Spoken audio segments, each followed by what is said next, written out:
నామమునికి మహిమ కలుగును గాక. దేవుని మహా పరిశుద్ధ నామాన్ని బట్టి మరొకసారి దేవుని సన్నిధానంలో ఈ రీతిగా దేవుని వాక్యమును వినడానికి, దేవుని సన్నిధి గడపడానికి దేవుడు గొప్ప అవకాశాన్ని మనకి ఇచ్చాడు.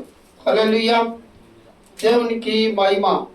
దేవుని మహాకృపను బట్టి గత వారమంతా దేవుడు కాచి కాపాడి తన కృపలో భద్రపరిచి దినం ఆయన సన్నిధానంలో ఈ రీతిగా ధ్యానించుటకు, ఆరాధించుటకు, ఆయన నామాన్ని గణపరచుటకు ఇటు గొప్ప ధన్యత, మహాకృప దేవుడు మనకు అనుగ్రహించాడు. ఇటు గొప్ప భాగ్యము చాలా మంది అభాగ్యులు పడగొట్టుకుంటున్నారు. చాలా మంది అభాగ్యులు ఇటు గొప్ప ధన్యత, ఆశీర్వాదములను పొడగొట్టుకుంటూ ఉన్నారు. ఎందుకని? మహాజ్ఞానము చేత,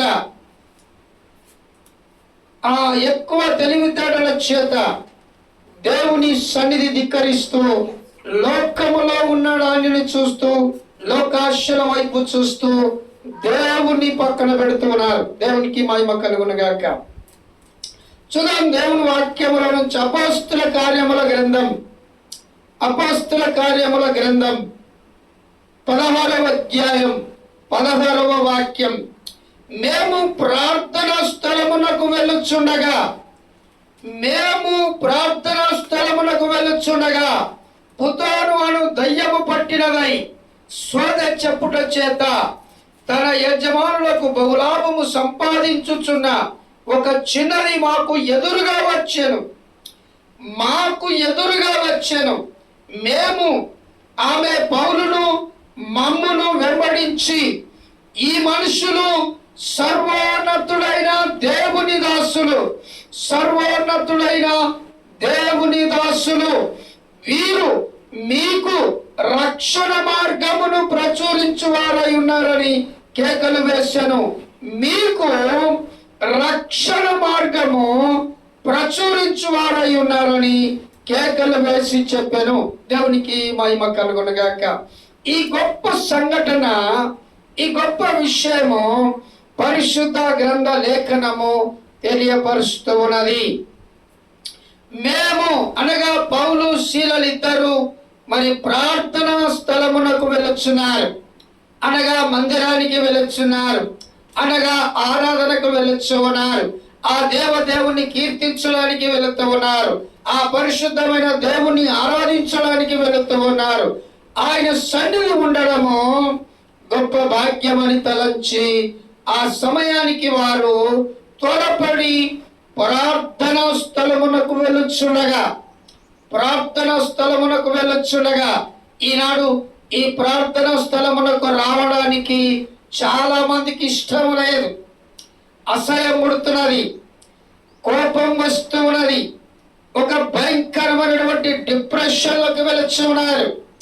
ఇది మాకేంటికి వచ్చానని, ఇది మా ఊరికి ఎంటికి వచ్చానని, మా స్థలములో ఎందుకు చెప్పబడుచున్నానని, అసలు యేసుని గురించిన విషయాలు మాకేంటి కానీ, మాకు అక్కర్లేదని, మాకు అవసరం లేదని, మాకు చాలా ఉన్నదని, మాకు బాగా తెలుసునని, ఇంకా అనేక రకరకాల ఆలోచన భావముతో ప్రార్థనా స్థలమునకు రాకుండా తమని తాము మోసములో, భయంకరమైన భ్రమలో, అపోహలతో, భయంకరమైన అనుమానము గొట్టులతో జీవిస్తూ ఉన్నారు. దేవునికి మహిమ కలుగును గాక. ఎలాంటి అపనమ్మకము, అభ్యంతరాలు, అనుమానాలు లేకపోయి ఉంటే మందిరానికి వచ్చి, ప్రార్థనా స్థలమునకు వచ్చి బాగుపడి ఉండేవారు. మన చెడిన బ్రతుకులను, మన భ్రష్టమైన బ్రతుకులను, మన పాప జీవితములను బాగు చేయవాడు యేసు క్రీస్తు ప్రభుల వారు మాత్రమే. యేసు క్రీస్తు ప్రభుల వారికి మాత్రమే సాధ్యము, మరెవరికి సాధ్యము కాదు. ఇది పచ్చి నిజం. ఇది ఈ ప్రాంతంలోనే, మన గ్రామంలోనే ఒక ఇద్దరు ముగ్గురు సాక్షులు ఉన్నారు. ఇప్పటికీ వారి జీవితాలు మోడుబారిపోయినాయి. ఎవరి జీవితాలు మోడుబారిపోయినాయి. వారి వంశవృక్షం ఆగిపోయింది. వారి బ్రతుకుల్లో పిల్ల చెల్లలు లేకుండా నిలిచిపోయింది. వారి కుటుంబ చెట్టు అనేది ఎండిపోయింది. మొద్దుగా మారిపోయి, మోడుగా మారిపోయి బ్రతుకుతున్నారు. నీచ నికృష్టమైనటువంటి జీవితాలుగా బ్రతుకుతూ ఉన్నారు. దేవునికి మహిమ కలుగును గాక. ఇప్పటికీ సజీవ సాక్ష్యం మన ప్రాంతంలోనే ఉన్నారు, మన ప్రాంతంలోనే ఉన్నారు. దేవునికి మహిమ కలుగును గాక. మోడుబారిన జీవితాలను చిగురింపజేయగల దేవుడు, ఏకైక దేవుడు నా యేసయ్య. ఆయన మోడుబారిన జీవితాలను చిగురింపజేస్తాడు. ఆయనకు అసాధ్యమైంది ఏది లేదు. ఏ అవయము లేకపోయినా దానిని ఇచ్చేవాడు ఆయన, దానిని బాగు చేసేవాడు ఆయన. ఎప్పుడు ప్రార్థనా స్థలమునకు వస్తే, ప్రార్థనా స్థలమునకు వస్తే నీ బ్రతుకులు మారుతాయి, మీ జీవితాలు మారుతాయి, మీ తలరాతలు మారుతాయి. ఇది వాస్తవం. ఇది 100% సత్యం ప్రకటిస్తున్నాం, సత్యం ప్రకటిస్తున్నాం. ఒకవేళ ఇది జరగదు అనేటువంటి విషయం చెప్పగలిగిన వ్యక్తులు ఎవరైనా ఉన్నారా? ఈ భూమి మీద ఎవరైనా ఎక్కడైనా ఉన్నారా? సవాల్. దేవుడు ఏదైనా చేస్తాడు, ఆయనకు అసాధ్యమైంది ఏది లేదు. ఎందుకని? మన పల్లెలో చాలా మంది అనుభవించారు, దేవుని యొక్క మహాశక్తిని చూశారు, అనుభవించారు, గమనించారు, అర్థమైంది. అయినప్పటికీ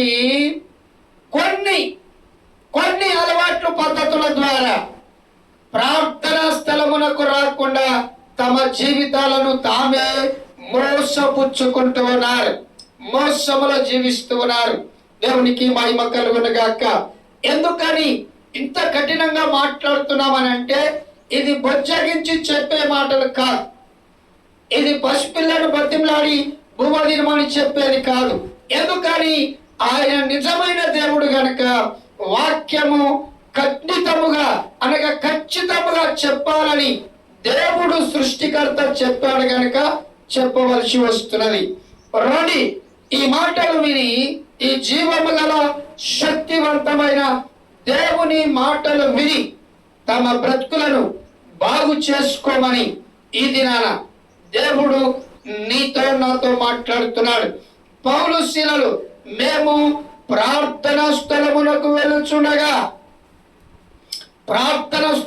వెళ్ళుచుండగా పుతోనును దయ్యము పట్టినదై సోదె చెప్పుట చేత యజమానులకు బహులాభము సంపాదించుచున్న ఒక చిన్నది. ఏంటి ఈ దయ్యము? ఏం చెప్తున్నది? సోద చెప్తున్నది. ఏం సోద చెప్తున్నది? మాయ మాటలు చెప్తున్నది, భ్రమ పెట్టే మాటలు చెప్తున్నది, భయంకరమైనటువంటి విషయాలు చెప్తున్నది దయ్యం. ఏమని? మీరు ఇది చేయకూడదు, అక్కడికి వెళ్ళకూడదు, అది చేయకూడదు అని చెప్పి ఈ దయ్యం అనేక రకాలైనటువంటి ఆ సోదే మాటలు చెప్పి, అబద్ధములను చెప్పి, మనుషులను భ్రమ పెట్టి, భయపెట్టి తన వైపు తిప్పుకొని దేవదేవుడు యేసు క్రీస్తు ప్రభుల వారిని లేదా ఆయన సన్నిధికి రాకుండా ఈ ప్రాంతములో భయంకరంగా అడ్డుకుంటూ ఆ మనుషులను భయంకరంగా నరక పాత్రులుగా చేయించున్నది. దేవునికి మహిమ కలుగును గాక. సోద చెప్తూ ఉన్నది, సోద మాటలు వింటూ ఉన్నారు. ఎలాంటి సోద అంటే, కొంతమంది వస్తారు, ఆ తలరాత చేతులు చూసి చెప్తాం, ముఖం చూసి చెప్తాం, శిలక పంచాంగం చెప్తాం, గ్రంథాలు విప్పి నీ చేతిలో ఉన్న గీతలను బట్టి చెప్తాం, జరిగేది చెప్తాం, జరగబోయేది చెప్తాం, జరిగినది చెప్తాం, మీ బాగుపడేది చెప్తాం అనేటువంటి సోద మాటలు విని వానికి 2000, 3000, 5000 చదివించి ఒక తాయితో ముద్ర కట్టించుకొని, ఒక యంత్రం కట్టించుకొని ఇంట్లోనో మెడలోనో నడుముకో కట్టుకుంటారు. అంటే ఈ భయంకరమైన బాధాకరమైన సోద మాటలు నమ్మడానికి ఇష్టపడుతున్నారు, కానీ ఇటువంటి సత్యమైన నిజమైన దేవుని మాటలు నమ్మడానికి ఇష్టపడతలేరు. దేవునికి మహిమ కలుగును గాక. ఈ దయ్యపు సోద మాటలు వింటూ అనేకులు తమ ధనమును వెచ్చిస్తున్నారు, పైసలు వేస్తున్నారు. ఆ యజమానురాలు అంటే ఆ చిన్నమ్మాయిని సంరక్షిస్తున్నటువంటి ఆ తల్లి గారు ఆ యజమానురాలకు బహులాభము సంపాదించి పెడుతున్నది. అంటే ఈ వ్యక్తులు ఆ దయ్యము చెప్పే సోదె మాటలు విని తమ ధనమును లేదా డబ్బులను లేదా పైసలేసి వస్తున్నారు. అక్కడ వాళ్ళు ఉన్నటువంటి స్థలములో ఆ దయ్యము దగ్గర డబ్బులు వేసి వస్తున్నారు. ఆ బహులాభము సంపాదిస్తున్న ఆ చిన్నది మాకు ఎదురుగా వచ్చి, అనగా పౌలు శీలను ఇద్దరు దైవజనులు ప్రార్థనా స్థలమునకు వెళుతూ ఉన్నప్పుడు ఆ దయ్యమే వారికి ఎదురుగా వచ్చి ఏం చెప్తున్నది? దయ్యం అనంటే ఆమె పౌలు మమ్మను వెంబడించి, అంటే వారిని వెంబడిస్తూ వస్తూ ఏం చెప్తున్నది అంటే, సర్వోన్నతుడైన దేవుని దాసులు, దేవునికి మహిమ కలుగును గాక. ఈ దయ్యము దైవ సేవకులను గురించి సాక్ష్యం ఇస్తున్నది. ఏమని? సర్వోన్నతుడైన దేవుని దాసులు, సర్వోన్నతుడైన దేవుని దాసులు. అంటే ఈ దయ్యము చెప్పే సోదె మాటలు వింటున్న మనుషులకు సర్వోన్నతుడైన దేవుని దాసులు అని ఆ దయ్యము సాక్ష్యం ఇచ్చేంత వరకు తెలియదు. దేవునికి మహిమ కలుగును గాక. ఇప్పుడు కూడా ప్రస్తుతము ఈ కాలంలో ఈ దినాలలో ఒక భయంకరమైన వ్యక్తి వచ్చి నిజమే యేసు ప్రభు నిజమైన దేవుడు అనేటువంటి విషయాన్ని చెప్పినప్పటికీ నమ్మడానికి, ప్రార్థన స్థలానికి రావడానికి భయంకరమైనటువంటి అనుమానపు గొట్టు అడ్డముగా ఉన్నది. దేవునికి మహిమ కలుగును గాక. ఏంట అనుమానపు గొట్టు? ఆయన మన దేవుడు కాదు అనేటువంటి భయంకరమైన అనుమానపు గొట్టులో ఈ ప్రాంత ప్రజలు బ్రతుకుతూ ఉన్నారు. దేవునికి మహిమ కలుగును గాక.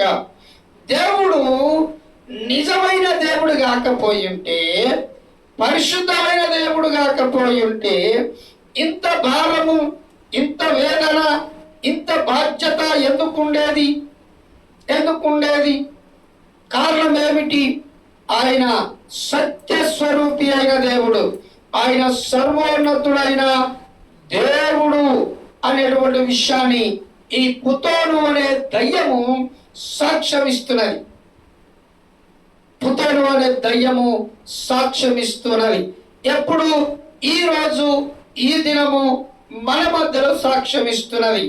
అంటే ఒక దయ్యం చెప్పిన సోదె మాటలు వింటున్నారు కానీ అదే దయ్యము నిజమైన దేవుడు యేసు ప్రభు అని చెప్తే నమ్మే స్థితిలో లేనటువంటి భయంకరమైన స్థితిలో మనుషులు బ్రతుకుతూ ఉన్నారు. దేవునికి మహిమ కలుగును గాక. ఏం చెప్తాడని చెప్తున్నది దయ్యము? సర్వోన్నతులైన దేవుని దాసులు వీరు మీకు రక్షణ మార్గము ప్రచురించువారై ఉన్నారని కేకలు వేసి చెప్పాను. రక్షణ మార్గం ఒక దయ్యం చెప్తున్నది.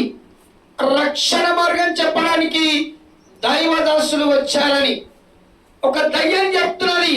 వీరు రక్షణ మార్గము ప్రచురించడానికి లేదా ప్రకటించడానికి లేదా చెప్పడానికి వచ్చారు అని ఒక దయ్యము చెప్తున్నది.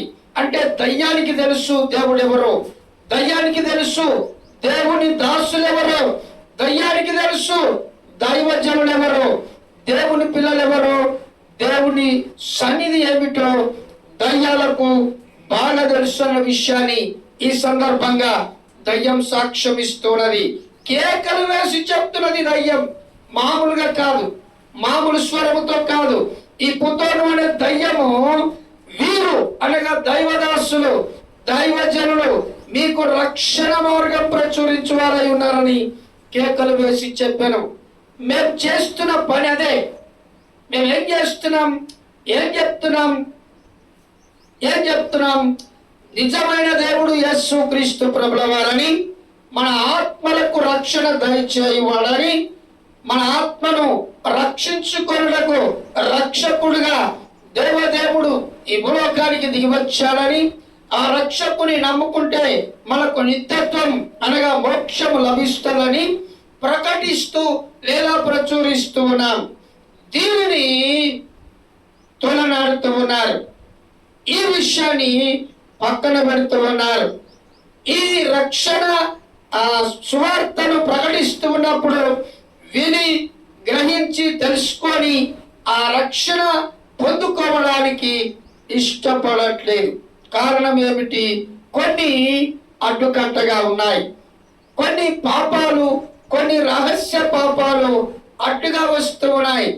యేసు ప్రభు నమ్మితే ఇది చేయకూడదు, యేసు ప్రభు నమ్మితే ఇవి తాగకూడదు, యేసు ప్రభు నమ్మితే ఇక్కడికి వెళ్ళకూడదు, యేసు ప్రభు నమ్మితే ఇట్లాగే ఉండాలి, యేసు ప్రభు నమ్మితే ఈ పరిశుద్ధంగానే బ్రతకాలి, ఈ పరిశుద్ధ బతుకు మనకేంటికి, ఈ పాప బతుకే మనకు మంచిగా ఉన్నది అనేటువంటి ఆ ఆలోచన విధానములో బ్రతుకుతూ ఉన్నాం. దేవునికి స్తోత్రం. బ్రతికేస్తూ ఉన్నాం. ఈ బ్రతుకు చాలా బాగుందనే ఆ భ్రమలో బ్రతికేస్తూ ఉన్నాం. దేవునికి మహిమ కలుగును గాక. అయితే ఈ దయ్యం చెప్తున్నది, ఆమె ఈలాగు అనేక దినములు చేయించుండెను గనుక పౌలు వ్యాకులపడి దాని వైపు తిరిగి, నీవు ఈమెను వదిలిపోమ్మని యేసు క్రీస్తు నామమున ఆజ్ఞాపించుచున్నానని ఆ దయ్యముతో చెప్పెను.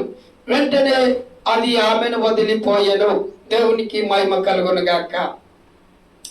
దైవజనుడు పౌలు గారు ఆ చిన్నదాని వైపు తిరిగాడు. ఆ చిన్నదానికి పట్టిన దయ్యాన్ని వెళ్ళగొట్టాడు. ఎప్పుడైతే ఆ చిన్నదానికి పట్టిన దయ్యమును యేసు క్రీస్తు నామమున ఈ చిన్నదాన్ని వదిలిపోమని చెప్పాడో వెంటనే వదిలిపోయింది. ఈనాడు భయంకరమైనటువంటి శాతబడి శక్తుల చేత, దయ్యముల చేత, దురాత్మల చేత పీడింపబడుతున్నప్పటికీ ఎక్కడెక్కడో తిరిగి వేలు లక్షలు తగిలేసుకుంటున్నారు. కానీ దేవుని సన్నిధిలో ఉచితముగా పొందుకొని బాగుపడడానికి చాలా మంది ఇష్టపడతలేరు. దేవునికి మహిమ కలుగును గాక. వారి కుటుంబాల్లో, వారి జీవితాల్లో ఎవరో ఏదో చేశారని యంత్రాలు, తాయితులు కట్టుకోవడానికి ఇష్టపడుతున్నారు. వేలు ఖర్చు పెట్టి తాత్కాలికమైన సంతృప్తి పొందుతున్నారు, కానీ శాశ్వతమైన పరిష్కారాన్ని పొందుకోలేకపోతున్నారు, గ్రహించలేకపోతున్నారు, తెలుసుకోలేకపోతున్నారు. శాశ్వతమైన పరిష్కారం నీకు, మనకు, మనందరికీ దయచేయవాడు యేసు క్రీస్తు ప్రభుల వారు మాత్రమే. ఆయనను మించి మరొక శక్తి ఈ భూమి మీద లేదు అనేటువంటి విషయాన్ని ఖండితముగా అనగా ఖచ్చితముగా మాట్లాడవలసి వస్తున్నది. ఎందుకని? ఆయనే నిజమైన దేవుడు గనక. ఎప్పుడైతే యేసు క్రీస్తు నామమున ఆ చిన్నదాన్ని వెళ్ళిపోమని దయ్యముతో మాట్లాడినప్పుడు, ఆ దయ్యము యేసు నామమున వెళ్ళిపోమని దైవ సేవకులు చెప్పిన వెంటనే ఆ చిన్నదాన్ని విడిచి వెళ్ళిపోయినట్లుగా చూస్తూ ఉన్నాం. తర్వాత ఆమె యజమానులు తమ లాభమును, ఆ లాభ సాధనము పోయారని చూచి పౌలును శీలను పట్టుకొని గ్రామం ఒడిలోనికి అధికారుల యొద్దకు ఈడ్చుకొని పోయిరి.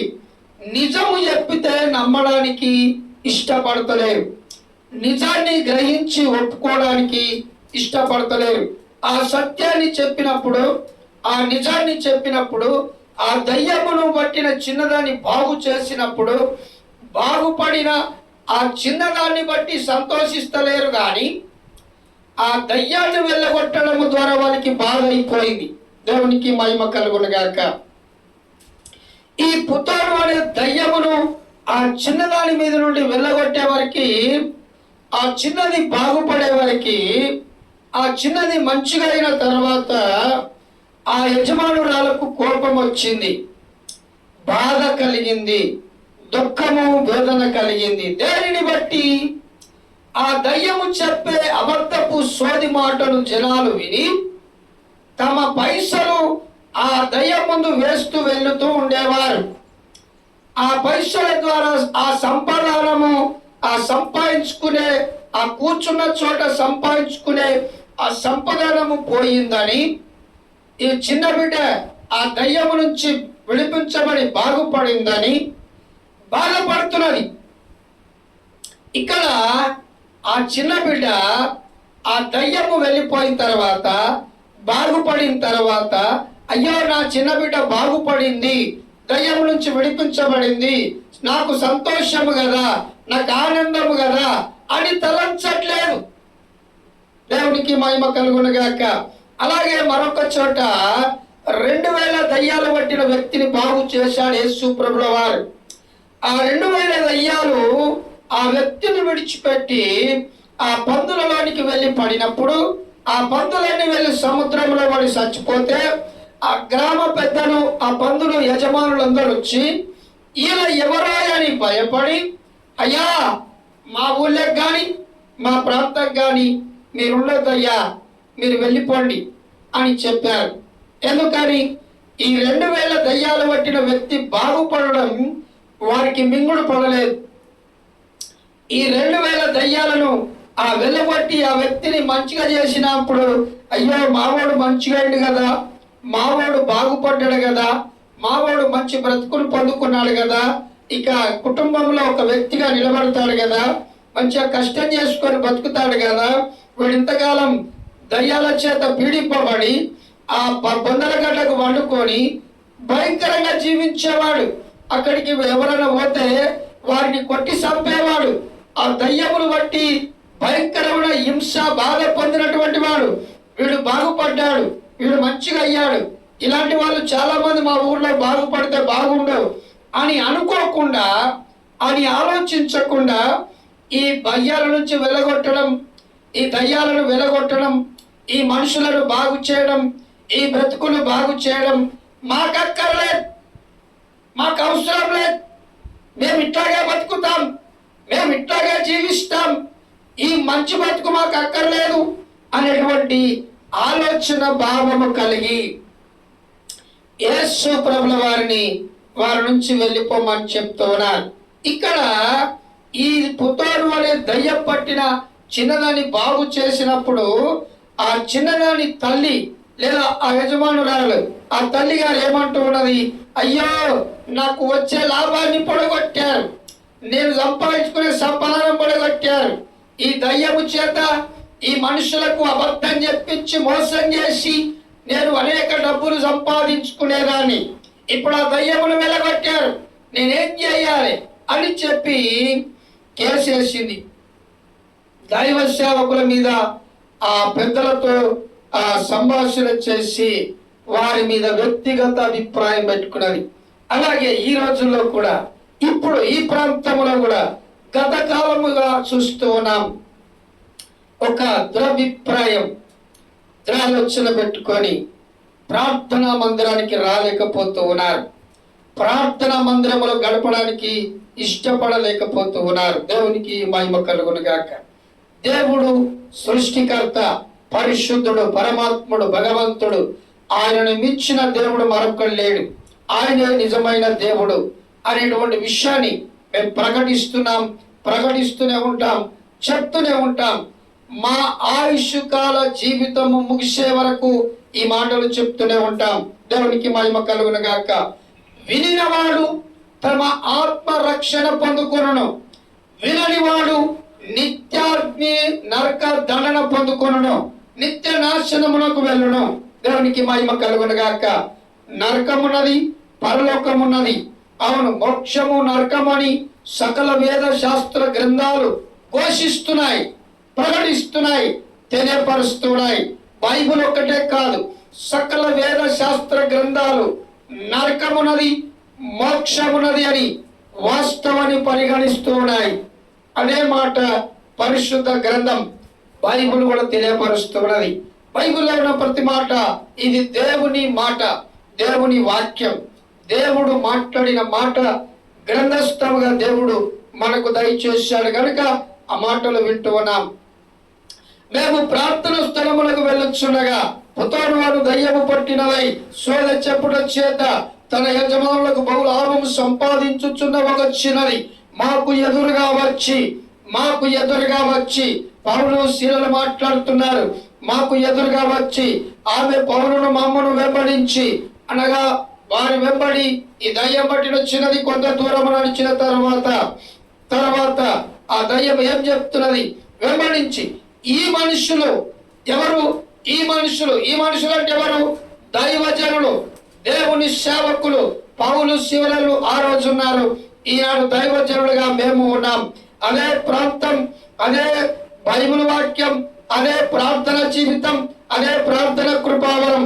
దేవుని చేత ప్రేరేపింపబడి, దేవుని చేత ప్రత్యేకింపబడి, దేవుని చేత పిలుపునందుకొని ఆ దేవుని సేవకులముగా కొనసాగుతున్నటువంటి ఈ సందర్భం కూడా అలాంటి దాన్ని గుర్తు చేస్తూ ఈ మనుషులు సర్వోన్నతుడైన దేవుని దాసులు, సర్వోన్నతుడైన దేవుని దాసులు, వీరు మీకు రక్షణ మార్గము ప్రచురించువారు ఉన్నారని కేకలు వేసి చెప్పాను అనేటువంటి సాక్ష్యాన్ని ఒక దయ్యము చెప్తున్న విషయాన్ని మనం చూస్తూ ఉన్నాం.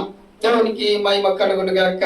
కనుక దేవుని వాక్యము లేదా దేవుని మాట పరిశుద్ధమైనటువంటి లేఖన భాగము చదవబడి మన మధ్యలో ప్రకటింపబడుతూ ఉన్నప్పుడు మనము నిజమైన దేవుడు యేసు క్రీస్తు ప్రభువారని నమ్మి విశ్వాసం ఉంచి ఆయన ప్రార్థన స్థలములకు వచ్చినట్లయితే మన బ్రతుకులు బాగుపడతాయి. ఇకనైనా కళ్ళు తెరవండి, మనసు మార్చుకోండి, బుద్ధి మార్చుకోండి.